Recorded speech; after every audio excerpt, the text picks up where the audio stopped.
അധ്യായം 21. ഭരണമേൽക്കുമ്പോൾ മനാസയ്ക്ക് 12 വയസ്സായിരുന്നു. അവൻ ജെറുസലേമിൽ 55 വർഷം ഭരിച്ചു. ഹെഫ്സീബ ആയിരുന്നു അവന്റെ അമ്മ. കർത്താവ് ഇസ്രായേൽ ജനത്തിന്റെ മുൻപിൽ നിന്ന് ഉച്ചാടനം ചെയ്ത ജനതകളുടെ മ്ലേച്ഛാചാരങ്ങൾ അനുസരിച്ച് അവൻ കർത്താവിന്റെ മുൻപിൽ തിന്മ പ്രവർത്തിച്ചു. തന്റെ പിതാവായ ഹെസക്കിയ നശിപ്പിച്ചു കളഞ്ഞ പൂജാഗിരികൾ അവൻ പുനഃസ്ഥാപിച്ചു. ഇസ്രായേൽ രാജാവായ ആഹാബിനെ പോലെ അവൻ ബാലിന് ബലിപീഠങ്ങളും അക്ഷേരാപ്രതിഷ്ഠയും ഉണ്ടാക്കുകയും ആകാശഗോളങ്ങളെ ആരാധിക്കുകയും സേവിക്കുകയും ചെയ്തു. ജെറുസലേമിൽ ഞാൻ എൻ്റെ നാമം സ്ഥാപിക്കും എന്ന് കർത്താവ് പറഞ്ഞ അവിടുത്തെ ആലയത്തിൽ അവൻ ബലിപീഠങ്ങൾ പണിതു. ദേവാലയത്തിൻ്റെ 2 അങ്കണങ്ങളിലും അവൻ ആകാശഗോളങ്ങൾക്ക് ബലിപീഠങ്ങൾ നിർമ്മിച്ചു. തൻ്റെ പുത്രനെ ബലിയർപ്പിക്കുകയും ഭാവി ഫലപ്രവചനം, ശകുനം, ആഭിചാരം, മന്ത്രവാദം എന്നിവ സ്വീകരിക്കുകയും ചെയ്തു. വളരെയധികം തിന്മ ചെയ്ത് അവൻ കർത്താവിനെ പ്രകോപിപ്പിച്ചു. ഇസ്രായേൽ ഗോത്രങ്ങളിൽ നിന്ന് ഞാൻ തിരഞ്ഞെടുത്ത ജെറുസലേമിലും ഈ ഭവനത്തിലും എന്നേക്കുമായി ഞാൻ എൻ്റെ നാമം സ്ഥാപിക്കുമെന്ന് ദാവീദിനോടും അവൻ്റെ പുത്രൻ സോളമനോടും കർത്താവ് അരുളി ചെയ്ത അവിടുത്തെ ആലയത്തിൽ അവൻ താൻ കൊത്തിയുണ്ടാക്കിയ അക്ഷേരാ വിഗ്രഹം പ്രതിഷ്ഠിച്ചു. ഞാൻ ഇസ്രായേലിന് നൽകിയ കൽപ്പനകളും എൻ്റെ ദാസനായ മോശ അവർക്ക് നൽകിയ നിയമങ്ങളും ശ്രദ്ധാപൂർവം അനുഷ്ഠിക്കുകയാണെങ്കിൽ അവരുടെ പിതാക്കന്മാർക്ക് നൽകിയ ദേശത്തു നിന്ന് ബഹിഷ്കൃതരാകാൻ ഞാൻ അവർക്ക് ഇടയാക്കുകയില്ല എന്നും കർത്താവ് അരുളി ചെയ്തിരുന്നു. എന്നാൽ അവർ അത് വകവച്ചില്ല. ഇസ്രായേൽ ജനത്തിന്റെ മുൻപിൽ നിന്ന് കർത്താവ് നശിപ്പിച്ചു കളഞ്ഞ ജനതകൾ ചെയ്തതിനേക്കാൾ കൂടുതൽ തിന്മ ചെയ്യാൻ മനാസെ അവരെ പ്രേരിപ്പിച്ചു. തന്റെ ദാസന്മാരായ പ്രവാചകന്മാരിലൂടെ കർത്താവ് അരുളി ചെയ്തു: യൂദാ രാജാവായ മനാസെ ഈ മ്ലേച്ഛതകൾ പ്രവർത്തിക്കുകയും അമോര്യർ ചെയ്തതിനേക്കാൾ കൂടുതൽ ദുഷ്ടത ചെയ്യുകയും യൂദായെക്കൊണ്ട് വിഗ്രഹപൂജ ചെയ്യിക്കുകയും ചെയ്തതിനാൽ ഇസ്രായേലിന്റെ ദൈവമായ കർത്താവ് അരുളി ചെയ്യുന്നു: ഞാൻ ജെറുസലേമിന്റെയും യൂദയായുടെയും മേൽ അനർത്ഥം വരുത്തും. കേൾക്കുന്നവന്റെ ചെവി തരിക്കും. സമരിയായുടെ അളവുകോലുകൊണ്ടും ആഹാബിന്റെ ഭവനത്തിലെ തൂക്കുകട്ട കൊണ്ടും ഞാൻ ജെറുസലേമിനെ അളന്നു തൂക്കും. തുടച്ചു കമിഴ്ത്തിവെച്ച പാത്രം പോലെ ഞാൻ ജെറുസലേമിനെ ശൂന്യമാക്കും. എന്റെ അവകാശത്തിന്റെ അവശിഷ്ട ഭാഗം ഞാൻ അവരുടെ ശത്രുക്കളുടെ കയ്യിലേക്ക് എറിഞ്ഞുകൊടുക്കും. ശത്രുക്കൾ അവരെ തങ്ങളുടെ ഇരയും കൊള്ളമുതലുമാക്കും. എന്തെന്നാൽ തങ്ങളുടെ പിതാക്കന്മാർ ഈജിപ്തിൽ നിന്ന് പുറപ്പെട്ട കാലം മുതൽ ഇന്നുവരെ അവർ എൻ്റെ മുമ്പിൽ തിന്മ ചെയ്ത് എന്നെ പ്രകോപിപ്പിച്ചു. യൂദായെക്കൊണ്ട് കർത്താവിന്റെ മുൻപിൽ തിന്മ ചെയ്യിച്ചതിനു പുറമെ മനാസെ നിഷ്കളങ്ക രക്തം കൊണ്ട് ജെറുസലേമിനെ ഒരറ്റം മുതൽ മറ്റേ അറ്റം വരെ നിറയ്ക്കുകയും ചെയ്തു. മനാസയുടെ മറ്റു പ്രവർത്തനങ്ങളും അവന്റെ പാപങ്ങളും യൂദാ രാജാക്കളുടെ ദിനവൃത്താന്തത്തിൽ രേഖപ്പെടുത്തിയിട്ടുണ്ടല്ലോ. മനാസെ പിതാക്കന്മാരോട് ചേർന്നു തന്റെ ഭവനത്തിലെ ഉസ്സായുടെ ഉദ്യാനത്തിൽ സംസ്കരിക്കപ്പെട്ടു. പുത്രൻ ആമോൻ ഭരണമേറ്റു. ഭരണമേൽക്കുമ്പോൾ ആമോന് 22 വയസ്സായിരുന്നു. അവൻ ജെറുസലേമിൽ 2 വർഷം ഭരിച്ചു. അവന്റെ മാതാവ് യോദ്ബായിലെ ഹറുസിന്റെ പുത്രിയായ മെഷുല്ലെമെത്ത് ആയിരുന്നു. തന്റെ പിതാവ് മനാസയെപ്പോലെ അവൻ കർത്താവിന്റെ മുൻപിൽ തിന്മ ചെയ്തു. പിതാവ് ചരിച്ച പാതകളിലെല്ലാം അവനും സഞ്ചരിച്ചു. പിതാവ് സേവിച്ച വിഗ്രഹങ്ങളെ അവനും സേവിക്കുകയും ആരാധിക്കുകയും ചെയ്തു. പിതാക്കന്മാരുടെ ദൈവമായ കർത്താവിനെ അവൻ പരിത്യജിച്ചു. അവിടുത്തെ മാർഗത്തിൽ നടന്നില്ല. ഭൃത്യന്മാർ ഗൂഢാലോചന നടത്തി ആമോനെ സ്വഭവനത്തിൽ വെച്ച് കൊന്നു. രാജ്യത്തെ ജനം ആമോൻ രാജാവിനെതിരെ ഗൂഢാലോചന നടത്തിയവരെയെല്ലാം നിഗ്രഹിക്കുകയും അവന്റെ മകൻ ജോസിയായെ രാജാവായി അവരോധിക്കുകയും ചെയ്തു. ആമോന്റെ മറ്റു പ്രവർത്തനങ്ങൾ യൂദാ രാജാക്കന്മാരുടെ ദിനവൃത്താന്തത്തിൽ രേഖപ്പെടുത്തിയിട്ടുണ്ടല്ലോ. അവനെ ഉസ്സായുടെ ഉദ്യാനത്തിലെ ശവകുടീരത്തിൽ സംസ്കരിച്ചു. പുത്രനായ ജോസിയ ഭരണമേറ്റു. അധ്യായം 22. ഭരണം തുടങ്ങിയപ്പോൾ ജോസിയായിക്ക് 8 വയസ്സായിരുന്നു. അവൻ ജെറുസലേമിൽ 31 വർഷം ഭരിച്ചു. ബോസ്കാത്തിലെ അദായായുടെ മകൾ യദീദ ആയിരുന്നു അവന്റെ അമ്മ. അവൻ കർത്താവിന്റെ മുൻപിൽ നീതിപൂർവം വർത്തിച്ചു. പിതാവായ ദാവീദിന്റെ മാർഗങ്ങളിൽ നിന്ന് ഇടം വലം വ്യതിചലിച്ചില്ല. തന്റെ 18-ാം ഭരണവർഷം മെഷുല്ലാമിന്റെ പൗത്രനും അസാലിയായുടെ പുത്രനും തന്റെ കാര്യസ്ഥനുമായ ഷാഫാനെ കർത്താവിന്റെ ആലയത്തിലേക്ക് അയച്ചുകൊണ്ട് ജോസിയ പറഞ്ഞു: കവാടം സൂക്ഷിപ്പുകാർ ദേവാലയത്തിനു വേണ്ടി ജനത്തിൽ നിന്ന് സംഭരിച്ച പണത്തിന്റെ കണക്കെടുക്കാൻ പ്രധാന പുരോഹിതനായ ഹിൽക്കിയായോട് ആവശ്യപ്പെടുക. അവൻ അത് കർത്താവിന്റെ ഭവനത്തിന്റെ മേൽനോട്ടം വഹിക്കുന്നവരെ ഏൽപ്പിക്കണം. അവർ അത് ആലയത്തിന്റെ അറ്റകുറ്റപ്പണി ചെയ്യുന്ന തച്ചന്മാർ, ശില്പികൾ, കൽപ്പണിക്കാർ എന്നിവർക്ക് കൊടുക്കുന്നതിനും തടിയും ചെത്തിയൊരുക്കിയ കല്ലും വാങ്ങുന്നതിനും വിനിയോഗിക്കട്ടെ. അവർ പണം വിശ്വസ്തയോടെ കൈകാര്യം ചെയ്യുന്നതിനാൽ അവരോട് കണക്ക് ആവശ്യപ്പെടേണ്ട. കർത്താവിന്റെ ഭവനത്തിൽ താൻ നിയമഗ്രന്ഥം കണ്ടെത്തിയിരിക്കുന്നുവെന്ന് പ്രധാന പുരോഹിതൻ ഹിൽക്കിയ കാര്യസ്ഥൻ ഷാഫാനോട് പറഞ്ഞു. അവൻ അത് വാങ്ങി വായിച്ചു. കാര്യസ്ഥൻ ഷാഫാൻ രാജാവിന്റെ അടുത്ത് ചെന്ന് പറഞ്ഞു: അങ്ങയുടെ ദാസന്മാർ ആലയത്തിലുണ്ടായിരുന്ന പണം മുഴുവൻ ദേവാലയത്തിന്റെ മേൽനോട്ടക്കാരെ ഏൽപ്പിച്ചു. പുരോഹിതൻ ഹിൽക്കിയ ഒരു ഗ്രന്ഥം തന്നയച്ചിട്ടുണ്ട്. ഷാഫാൻ അത് രാജാവിന്റെ മുൻപിൽ വായിച്ചു. നിയമഗ്രന്ഥം വായിച്ചു കേട്ടപ്പോൾ രാജാവ് വസ്ത്രം കീറി. പുരോഹിതൻ ഹിൽക്കിയ, ഷാഫാന്റെ പുത്രൻ അഹീക്കാം, മിക്കായായുടെ പുത്രൻ അക്ബോർ, കാര്യസ്ഥൻ ഷാഫാൻ, രാജസേവകൻ അസായ എന്നിവരോട് രാജാവ് കൽപ്പിച്ചു: എനിക്കും ജനത്തിനും യൂദാ മുഴുവനും വേണ്ടി നിങ്ങൾ പോയി കണ്ടുകിട്ടിയ ഈ ഗ്രന്ഥത്തിലെ വചനങ്ങളെക്കുറിച്ച് കർത്താവിനോട് ആരായുവിൻ. നമ്മൾ ചെയ്യണമെന്ന് ഈ ഗ്രന്ഥത്തിൽ ആവശ്യപ്പെട്ടിരിക്കുന്ന കാര്യങ്ങൾ നമ്മുടെ പിതാക്കന്മാർ അനുസരിക്കാതിരുന്നതിനാൽ കർത്താവിൻ്റെ ഉഗ്രകോപം നമുക്കെതിരെ ജ്വലിക്കുന്നു. അതിനാൽ പുരോഹിതൻ ഹിൽക്കിയ, അഹീക്കാം, അക്ബോർ, ഷാഫാൻ, അസായ എന്നിവർ ഹാർഹാസിന്റെ പൗത്രനും തിക്വായുടെ പുത്രനും വസ്ത്രം സൂക്ഷിപ്പുകാരനുമായ ഷെല്ലൂമിന്റെ ഭാര്യ ഹുൽദ പ്രവാചകിയുടെ അടുത്ത് ചെന്ന് അവളോട് സംസാരിച്ചു. അവൾ ജെറുസലേമിന്റെ പുതിയ ഭാഗത്താണ് താമസിച്ചിരുന്നത്. അവൾ പറഞ്ഞു: കർത്താവ് അരുളി ചെയ്യുന്നു, യൂദാ രാജാവ് വായിച്ച ഗ്രന്ഥത്തിൽ പറഞ്ഞിരിക്കുന്ന ശിക്ഷ ഈ സ്ഥലത്തിൻ്റെയും അതിലെ നിവാസികളുടെയും മേൽ ഞാൻ വരുത്തുമെന്ന് ഇസ്രായേലിന്റെ കർത്താവ് അരുളി ചെയ്യുന്നുവെന്ന് നിങ്ങളെ എൻ്റെ അടുത്ത് അയച്ചവരോട് പറയുക. അവർ എന്നെ ഉപേക്ഷിച്ച് അന്യദേവന്മാർക്ക് ധൂപാർച്ചന നടത്തി. തങ്ങളുടെ കരവേലകളാൽ അവർ എന്നെ പ്രകോപിപ്പിച്ചു. അതിനാൽ എന്റെ കോപം ഈ സ്ഥലത്തിനെതിരെ ജ്വലിക്കും, അത് ശമിക്കുകയില്ല. എന്നാൽ കർത്താവിന്റെ ഹിതമാരായാൻ നിങ്ങളെ അയച്ച യൂദാ രാജാവിനോട് പറയുക, ഇസ്രായേലിന്റെ ദൈവമായ കർത്താവ് അരുളി ചെയ്യുന്നു: നീ ഈ വചനം കേൾക്കുകയും പശ്ചാത്തപിക്കുകയും കർത്താവിന്റെ മുമ്പിൽ സ്വയം വിനീതനാവുകയും ചെയ്തു.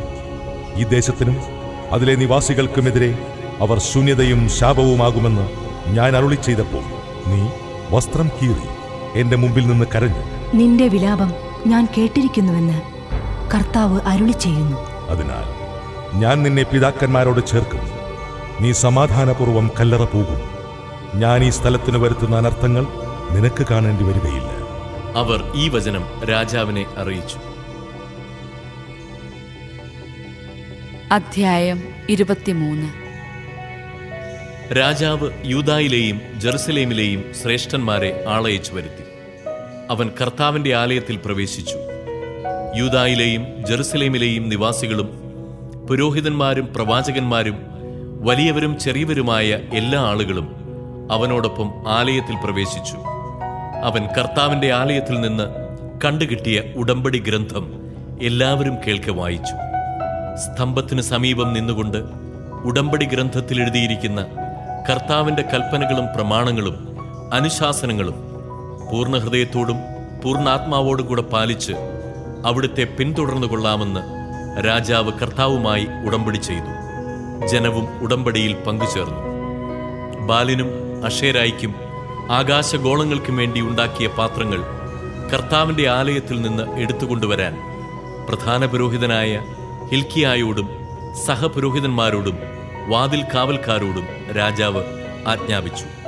അവൻ അവ ജെറുസലേമിന് പുറത്ത് കിദ്രോൻ വയലുകളിൽ വെച്ച് ദഹിപ്പിച്ച് ചാരം ബഥേലിലേക്ക് കൊണ്ടുപോയി. യൂദായിലും ജെറുസലേമിന് ചുറ്റുമുള്ള നഗരങ്ങളിലെ പൂജാഗിരികളിലും ധൂപാർച്ചന നടത്താൻ യൂദാ രാജാക്കന്മാർ നിയമിച്ച വിഗ്രഹാരാധകരായ പുരോഹിതന്മാരെയും ബാലിനും സൂര്യചന്ദ്രന്മാർക്കും താരാഗണങ്ങൾക്കും ആകാശഗോളങ്ങൾക്കും ധൂപാർച്ചന നടത്തിയവരെയും അവൻ സ്ഥാനഭ്രഷ്ടരാക്കി. അവൻ കർത്താവിൻ്റെ ആലയത്തിൽ നിന്ന് അഷേര പ്രതിഷ്ഠയെടുത്ത് ജെറുസലേമിന് പുറത്ത് കിദ്രോൻ അരുവിക്കരികെ കൊണ്ടുവന്ന് ദഹിപ്പിച്ച് ചാരമാക്കി പൊതുശ്മശാനത്തിൽ വിതറി. കർത്താവിൻ്റെ ആലയത്തിലെ ദേവപ്രീതിക്കായുള്ള പുരുഷവേശ്യാവർത്തിക്കാരുടെ ഭവനങ്ങൾ അവൻ തകർത്തു. അവിടെയാണ് സ്ത്രീകൾ അഷേരായിക്ക് തോരണങ്ങൾ നെയ്തുണ്ടാക്കിയിരുന്നത്. അവൻ യൂദാ നഗരങ്ങളിൽ നിന്ന് പുരോഹിതന്മാരെ പുറത്തു കൊണ്ടുവരികയും അവർ ഗേബ മുതൽ ബേർഷെബ വരെ ധൂപാർച്ചന നടത്തിയിരുന്ന പൂജാഗിരികൾ മലിനമാക്കുകയും ചെയ്തു. നഗരാധിപനായ ജോഷ്വയുടെ പ്രവേശന കവാടത്തിൽ ഇടത്തുവശത്തുള്ള പൂജാഗിരികൾ അവൻ തകർത്തു. പൂജാഗിരികളിലെ പുരോഹിതന്മാർ ജെറുസലേമിലെ കർത്താവിന്റെ ബലിപീഠത്തിങ്കിലേക്ക് വന്നില്ല. അവർ പുളിപ്പില്ലാത്ത അപ്പം തങ്ങളുടെ സഹോദരന്മാരോടൊത്ത് ഭക്ഷിച്ചു. പുത്രീപുത്രന്മാരെ ആരും മോളക്കിന് ബലിയർപ്പിക്കാതിരിക്കാൻ അവൻ ബെൻഹിന്നോം താഴ്വരയിലുള്ള തോഫെത്ത് മലിനമാക്കി. കർത്താവിന്റെ ആലയത്തിനടുത്ത് പള്ളിയറ വിചാരിപ്പുകാരനായ നാഥാൻ മെലക്കിന്റെ വസതിക്ക് സമീപം ദേവാലയ കവാടത്തിൽ യൂദാ രാജാക്കന്മാർ സൂര്യന് പ്രതിഷ്ഠിച്ചിരുന്ന അശ്വരൂപങ്ങൾ അവൻ നീക്കം ചെയ്ത് സൂര്യരഥങ്ങൾ അഗ്നിക്കിരയാക്കി. ആഹാസിന്റെ മേടയിൽ യൂദാ രാജാക്കന്മാർ നിർമ്മിച്ച ബലിപീഠങ്ങളും കർത്താവിന്റെ ആലയത്തിന്റെ 2 അങ്കണങ്ങളിൽ മനാസെ ഉണ്ടാക്കിയ ബലിപീഠങ്ങളും അവൻ തകർത്ത് ധൂളിയാക്കി കിദ്രോൻ അരുവിയിൽ ഒഴുക്കി. ഇസ്രായേൽ രാജാവായ സോളമൻ സീദോന്യരുടെ മ്ലേച്ഛ വിഗ്രഹമായ അസ്താർത്തേക്കും മോവാബ്യരുടെ മ്ലേച്ഛ വിഗ്രഹമായ കെമോഷിനും അമ്മോന്യരുടെ മ്ലേച്ഛ വിഗ്രഹമായ മിൽക്കോവിനും വേണ്ടി ജെറുസലേമിന് കിഴക്ക് നാശഗിരിയുടെ തെക്ക് സ്ഥാപിച്ചിരുന്ന പൂജാഗിരികൾ രാജാവ് മലിനമാക്കി. അവൻ സ്തംഭങ്ങൾ തകർക്കുകയും അഷേരാ പ്രതിഷ്ഠകൾ വെട്ടിവീഴ്ത്തുകയും അവ നിന്നിരുന്ന സ്ഥലങ്ങൾ മനുഷ്യാസ്ഥികൾ കൊണ്ട് മൂടുകയും ചെയ്തു. ഇസ്രായേലിനെ കൊണ്ട് പാപം ചെയ്യിച്ച നബാത്തിന്റെ മകനായ ജെറോബോവാം ബഥേലിലെ പൂജാഗിരിയിൽ നിർമ്മിച്ച ബലിപീഠം ജോസിയ തകർത്തു. അഷേരാ പ്രതിഷ്ഠ അഗ്നിക്കിരയാക്കുകയും ചെയ്തു. തിരിഞ്ഞു നോക്കിയപ്പോൾ അവൻ അവിടെ മലയിൽ ശവകുടീരങ്ങൾ കണ്ടു. അവയിൽ നിന്ന് അസ്ഥികൾ എടുപ്പിച്ചു കൊണ്ടുവന്ന് ബലിപീഠത്തിൽ വെച്ച് കത്തിച്ച് അത് അശുദ്ധമാക്കി. കർത്താവ് ദൈവപുരുഷൻ വഴി അരുളി ചെയ്തത് അനുസരിച്ചാണ് ഇങ്ങനെ സംഭവിച്ചത്. രാജാവ് ചോദിച്ചു, ഈ സ്മാരകം എന്താണ്? നഗരവാസികൾ പ്രതിവചിച്ചു, നീ ബഥേലിലെ ബലിപീഠത്തിനെതിരെ ചെയ്ത കാര്യങ്ങൾ പ്രവചിച്ചിരുന്ന യൂദായിലെ ദൈവപുരുഷന്റെ ശവകുടീരമാണിത്. അവൻ പറഞ്ഞു, അതവിടെ ഇരിക്കട്ടെ, അവന്റെ അസ്ഥികൾ ആരും മാറ്റരുത്. അങ്ങനെ സമരിയായിൽ നിന്ന് വന്ന പ്രവാചകന്റെ അസ്ഥികളെപ്പോലെ അതും അവർ സ്പർശിച്ചില്ല. കർത്താവിനെ പ്രകോപിപ്പിച്ചുകൊണ്ട് സമരിയ നഗരങ്ങളിൽ ഇസ്രായേൽ രാജാക്കന്മാർ നിർമ്മിച്ച പൂജാഗിരികളും ക്ഷേത്രങ്ങളും ജോസിയ നശിപ്പിച്ചു. അവൻ ബഥേലിൽ ചെയ്തതുപോലെ ഇവിടെയും ചെയ്തു. പൂജാഗിരികളിലെ പുരോഹിതന്മാരെ ബലിപീഠങ്ങളിൽ വെച്ച് കൊല്ലുകയും മനുഷ്യാസ്ഥികൾ അവിടെ ദഹിപ്പിക്കുകയും ചെയ്തു. പിന്നെ അവൻ ജെറുസലേമിലേക്ക് മടങ്ങിപ്പോയി. രാജാവ് ജനത്തോട് കൽപ്പിച്ചു, ഈ ഉടമ്പടി ഗ്രന്ഥത്തിൽ എഴുതിയിരിക്കുന്നതനുസരിച്ച് നിങ്ങളുടെ ദൈവമായ കർത്താവിന് നിങ്ങൾ പെസഹ ആചരിക്കണം. ഇസ്രായേലിൽ ന്യായപാലനം ചെയ്ത ന്യായാധിപന്മാരുടെയോ ഇസ്രായേലിലെയും യൂദായിലെയും രാജാക്കന്മാരുടെയോ കാലത്ത് പെസഹ ആചരിച്ചിരുന്നില്ല. എന്നാൽ ജോസിയ രാജാവിൻ്റെ 18ാം ഭരണവർഷം ജെറുസലേമിൽ കർത്താവിന് പെസഹ ആചരിച്ചു. കൂടാതെ പുരോഹിതൻ ഹിൽക്കിയ കണ്ടെത്തിയ നിയമഗ്രന്ഥത്തിൽ എഴുതിയിരുന്നവ നടപ്പിലാക്കാൻ ജോസിയ യൂദായിലും ജെറുസലേമിലും ഉണ്ടായിരുന്ന ആഭിചാരക്കാരെയും ശകുനക്കാരെയും കുലവിഗ്രഹങ്ങളെയും ബിംബങ്ങളെയും മറ്റു മ്ലേച്ഛതകളെയും നിർമ്മാർജ്ജനം ചെയ്തു. മോശയുടെ നിയമങ്ങൾ അനുസരിച്ച് പൂർണ്ണ ഹൃദയത്തോടും പൂർണ്ണാത്മാവോടും പൂർണ്ണ ശക്തിയോടും കൂടെ കർത്താവിനെ പിൻചെന്ന മറ്റൊരു രാജാവ് മുൻപോ പിൻപോ ഉണ്ടായിട്ടില്ല. എങ്കിലും മനാസെ നിമിത്തം യൂദായ്ക്കെതിരെ ജ്വലിച്ച കർത്താവിന്റെ ഉഗ്രകോപം ശമിച്ചില്ല. അവിടുന്ന് അരുളി ചെയ്തു, ഇസ്രായേലിനെ പോലെ യൂദായെയും എന്റെ കൺമുമ്പിൽ നിന്ന് ഞാൻ തൂത്തെറിയും. ഞാൻ തെരഞ്ഞെടുത്ത ജെറുസലേമിനെയും എന്റെ നാമം ഇവിടെ ആയിരിക്കുമെന്ന് ഞാൻ അരുളി ചെയ്ത ആലയത്തെയും ഞാൻ നിർമ്മാർജ്ജനം ചെയ്യും. ജോസിയായുടെ മറ്റു പ്രവർത്തനങ്ങൾ യൂദാ രാജാക്കന്മാരുടെ ദിനവൃത്താന്തത്തിൽ രേഖപ്പെടുത്തിയിട്ടുണ്ടല്ലോ. അവന്റെ കാലത്ത് ഈജിപ്തിലെ ഫറവോ ആയ നെക്കോ യൂഫ്രട്ടീസ് നദിയുടെ സമീപത്ത് അസീറിയ രാജാവിന്റെ അടുത്തേക്ക് പോയി. ജോസിയ രാജാവ് അവനെ നേരിട്ടു. മെഗിദോയിൽ വെച്ച് നെക്കോ അവനെ യുദ്ധത്തിൽ നിഗ്രഹിച്ചു. സേവകന്മാർ മൃതശരീരം ഒരു രഥത്തിൽ മെഗിദോയിൽ നിന്ന് ജെറുസലേമിൽ കൊണ്ടുവന്ന് അവന്റെ കല്ലറയിൽ സംസ്കരിച്ചു. അനന്തരം ജനം ജോസിയായുടെ മകൻ യഹോവാഹാസിനെ രാജാവായി അഭിഷേകം ചെയ്തു. ഭരണമേൽക്കുമ്പോൾ യഹോവാഹാസിന് 23 വയസ്സായിരുന്നു. അവൻ ജെറുസലേമിൽ 3 മാസം ഭരിച്ചു. ലിബ്നായിലെ ജെറമിയായുടെ പുത്രി ഹമുത്താലായിരുന്നു അവന്റെ മാതാവ്. പിതാക്കന്മാരെ പോലെ അവനും കർത്താവിന്റെ മുൻപിൽ തിന്മ പ്രവർത്തിച്ചു. അവൻ ജെറുസലേമിൽ ഭരിക്കാതിരിക്കാൻ നെക്കോ അവനെ ഹമാത്തിലെ റിബ്ലായിൽ തടവിലാക്കി. 100 താലന്ത് വെള്ളിയും 1 താലന്ത് സ്വർണവും ദേശത്ത് നികുതി ചുമത്തി. ഫറവോ ആയ നെക്കോ ജോസിയായുടെ മകൻ എലിയാക്കീമിനെ രാജാവാക്കുകയും അവന്റെ പേര് യഹോയാക്കീം എന്നു മാറ്റുകയും ചെയ്തു. യഹോവാഹാസിനെ നെക്കോ ഈജിപ്തിലേക്ക് കൊണ്ടുപോയി. അവൻ അവിടെ വെച്ച് മരിച്ചു. യഹോയാക്കീം ദേശത്തുനിന്ന് പിരിച്ചെടുത്ത വെള്ളിയും സ്വർണവും ഫറവോയ്ക്ക് കപ്പമായി കൊടുത്തു. അതിനുവേണ്ടി ഓരോരുത്തരിലും നിന്ന് നിശ്ചിത തൂക്കം വെള്ളിയും സ്വർണവും പിരിച്ചെടുത്തു. ഭരണമേൽക്കുമ്പോൾ യഹോയാക്കീമിന് 25 വയസ്സായിരുന്നു. അവൻ ജെറുസലേമിൽ 11 വർഷം ഭരിച്ചു. റൂമായിലെ പെദായായുടെ പുത്രി സെബീദ ആയിരുന്നു അവന്റെ അമ്മ. പിതാക്കന്മാരെ പോലെ അവനും കർത്താവിന്റെ മുൻപിൽ തിന്മ പ്രവർത്തിച്ചു. അധ്യായം 24. യഹോയാക്കീമിന്റെ കാലത്ത് ബാബിലോൺ രാജാവായ നബൂഖദ്നേസറിന്റെ ആക്രമണമുണ്ടായി. യഹോയാക്കീം 3 വർഷം അവന് കീഴ്പ്പെട്ടിരുന്നു. പിന്നീട് അവനെ എതിർത്തു.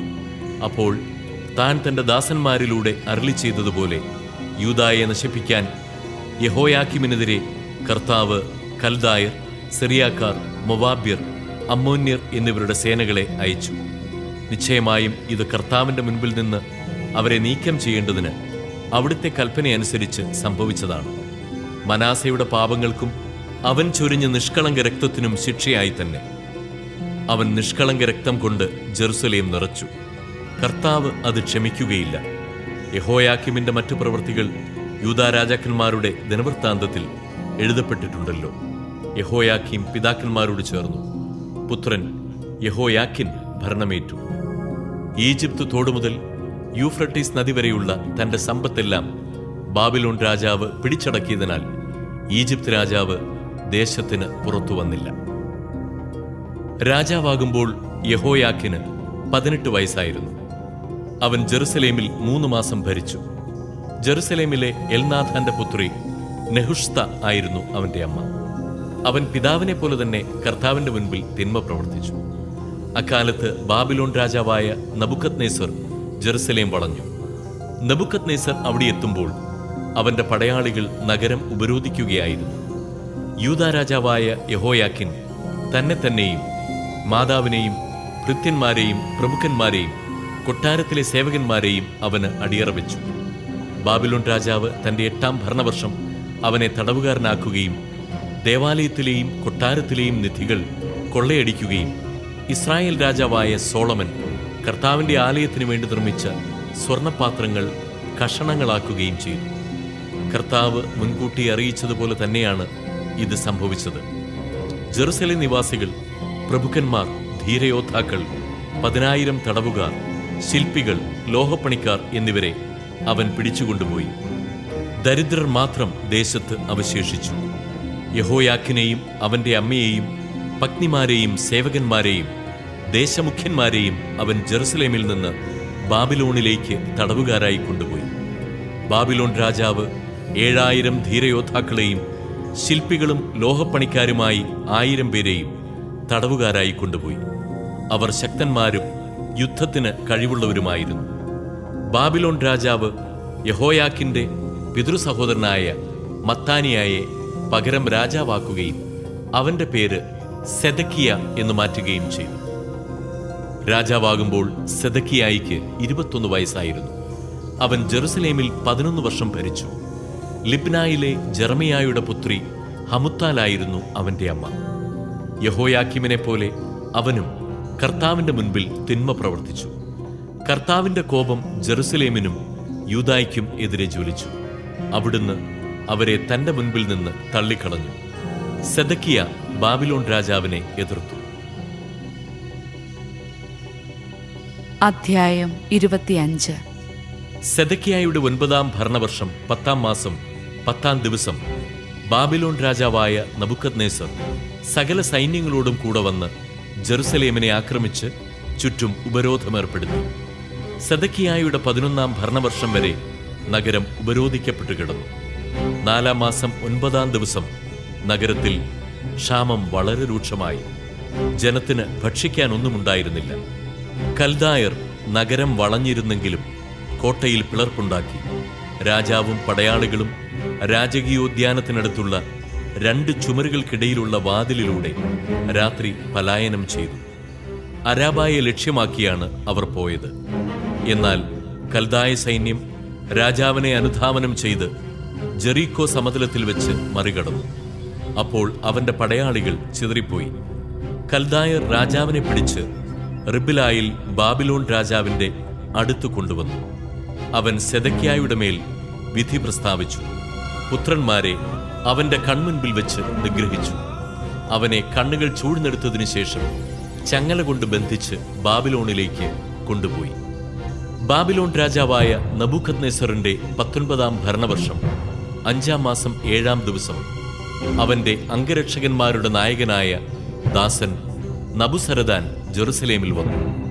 അവിടെ കർത്താവിന്റെ ആലയവും രാജകൊട്ടാരവും ജെറുസലേമിലെ വീടുകളും അഗ്നിക്കിരയാക്കി. മാളികകൾ കത്തിച്ചാമ്പലായി. അവനോടുകൂടി ഉണ്ടായിരുന്ന കൽദായ സൈന്യം ജെറുസലേമിന് ചുറ്റുമുള്ള കോട്ട തകർത്തു. നഗരത്തിൽ അവശേഷിച്ചിരുന്ന ജനത്തെയും ബാബിലോൺ രാജാവിനോട് കൂറ് പ്രഖ്യാപിച്ചവരെയും അവശേഷിച്ചിരുന്ന കരകൗശലക്കാരെയും നബുസരദാൻ തന്നോടുകൂടെ കൊണ്ടുപോയി. അതിദരിദ്രരായ ചിലരെ ഉഴവുകാരായും മുന്തിരിത്തോട്ടപ്പണിക്കാരായും അവിടെ തന്നെ നിയോഗിച്ചു. ദേവാലയത്തിലെ ഓട്ടുസ്തംഭങ്ങളും പീഠങ്ങളും ജലസംഭരണിയും കൽദായർ കഷണങ്ങളാക്കി ബാബിലോണിലേക്ക് കൊണ്ടുപോയി. കലശങ്ങൾ, കോരികകൾ, തിരിക്കത്രികകൾ, ധൂപത്തളികകൾ, ദേവാലയ ശുശ്രൂഷയ്ക്ക് ഉപയോഗിച്ചിരുന്ന ഓട്ടുപാത്രങ്ങൾ, നെരിപ്പോടുകൾ, കോപ്പകൾ എന്നിവയെല്ലാം അവൻ കൊണ്ടുപോയി. സ്വർണമോ വെള്ളിയോ ആയി ഉണ്ടായിരുന്നതെല്ലാം അവൻ കൊണ്ടുപോയി. കർത്താവിന്റെ ആലയത്തിൽ സോളമൻ നിർമ്മിച്ച 2 സ്തംഭങ്ങൾ, ജലസംഭരണി, പീഠങ്ങൾ എന്നിവയ്ക്ക് ഉപയോഗിച്ച ഓടിന്റെ തൂക്കം നിർണയാതീതമായിരുന്നു. ഒരു സ്തംഭത്തിന്റെ ഉയരം 18 മുഴം. അതിന് 3 മുഴം ഉയരത്തിൽ ഓടുകൊണ്ട് നിർമ്മിച്ച മകുടമുണ്ടായിരുന്നു. അതിനു ചുറ്റും വലപ്പണിയും മാതള നാരങ്ങകളും ഓടുകൊണ്ട് തീർത്തിരുന്നു. വലപ്പണി ചെയ്ത മറ്റേ സ്തംഭവും അതുപോലെ തന്നെ ആയിരുന്നു. കാവൽ പടനായകൻ മുഖ്യപുരോഹിതനായ സെറായിയായെയും സഹപുരോഹിതനായ സെഫാനിയായെയും വാതിൽ സൂക്ഷിപ്പുകാർ 3 പേരെയും നഗരത്തിലെ ഒരു സേനാപതിയെയും രാജസഭാംഗങ്ങളിൽ 5 പേരെയും സൈന്യാധിപന്റെ കാര്യസ്ഥനെയും ഇവനാണ് ജനത്തെ വിളിച്ചുകൂട്ടിയിരുന്നത്. നഗരത്തിൽ നിന്ന് വേറെ 60 പേരെയും റിബ്ലായിൽ ബാബിലോൺ രാജാവിന്റെ അടുത്ത് കൊണ്ടുചെന്നു. രാജാവ് അവരെ ഹാമാത്തിലെ റിബ്ലായിൽ വെച്ച് വധിച്ചു. അങ്ങനെ യൂദ നാടുകടത്തപ്പെട്ടു. ബാബിലോൺ രാജാവായ നബൂഖദ്നേസർ യൂദായിൽ നിർത്തിയിരുന്ന ജനത്തെ ഭരിക്കാൻ ഷാഫാന്റെ പൗത്രനും അഹിക്കാമിന്റെ പുത്രനുമായ ഗദാലിയായെ ദേശാധിപതിയായി നിയമിച്ചു. ബാബിലോൺ രാജാവ് ഗദാലിയായെ ദേശാധിപതിയാക്കിയെന്ന് അറിഞ്ഞ് അവിടെയുണ്ടായിരുന്ന സേനാപതികൾ സൈന്യസമേതം മിസ്പായിൽ ഗദാലിയായുടെ അടുത്ത് ചെന്നു. അവർ നെത്താനിയായുടെ മകൻ ഇസ്മായേൽ, കരയായുടെ മകൻ യോഹനാൻ, നെത്തോഫാത്തിനായ തൻഹുമേത്തിന്റെ മകൻ സെറായിയ, മക്കാക്കിന്റെ മകൻ യാസനിയ എന്നിവരായിരുന്നു. ഗദാലിയ അവരോടും സൈന്യത്തോടും സത്യം ചെയ്തു പറഞ്ഞു: കൽദായ അധികാരികളെ ഭയപ്പെടേണ്ട, നാട്ടിൽ താമസിക്കുവിൻ. ബാബിലോൺ രാജാവിനെ സേവിച്ച് നാട്ടിൽ താമസിച്ചുകൊള്ളുവിൻ. എല്ലാം ശുഭമാകും. എന്നാൽ 7-ാം മാസം രാജകുടുംബാംഗമായ എലിഷാമായുടെ പൗത്രനും നെത്താനിയായുടെ പുത്രനുമായ ഇസ്മായേൽ 10 പേരോടൊപ്പം മിസ്പായിൽ ചെന്ന് ഗദാലിയായെയും കൂടെയുണ്ടായിരുന്ന കൽദായരെയും ആക്രമിച്ച് വധിച്ചു. കൽദായരെ ഭയപ്പെട്ട് കുലീനരും താഴ്ന്നവരുമായ ജനമെല്ലാം സേനാപതികളോടൊപ്പം ഈജിപ്തിലേക്ക് തിരിച്ചു. യൂദാ രാജാവായ യഹോയാക്കിന്റെ വിപ്രവാസത്തിന്റെ 37-ാം വർഷം എവിൽ മെരോദാഖ് ബാബിലോൺ രാജാവായി ഭരണമേൽക്കുകയും ആ വർഷം 12-ാം മാസം 27-ാം ദിവസം യഹോയാക്കിനെ സൗമനസ്യത്തോടെ മോചിപ്പിക്കുകയും ചെയ്തു. രാജാവ് അവനോട് കാരുണ്യപൂർവ്വം സംസാരിക്കുകയും ബാബിലോണിൽ അവനോടുകൂടി ഉണ്ടായിരുന്ന രാജാക്കന്മാരെക്കാൾ ഉയർന്ന സ്ഥാനം അവന് നൽകുകയും ചെയ്തു. അങ്ങനെ യഹോയാക്കിൻ കാരാഗൃഹവസ്ത്രങ്ങൾ ഉപേക്ഷിച്ചു. ജീവിതകാലം മുഴുവൻ പതിവായി രാജാവിനോടൊത്ത് ഭക്ഷണം കഴിച്ചു. രാജാവ് അവന് മരണം വരെ ദൈനംദിനാവശ്യങ്ങൾക്ക് പണവും നൽകിപ്പോന്നു.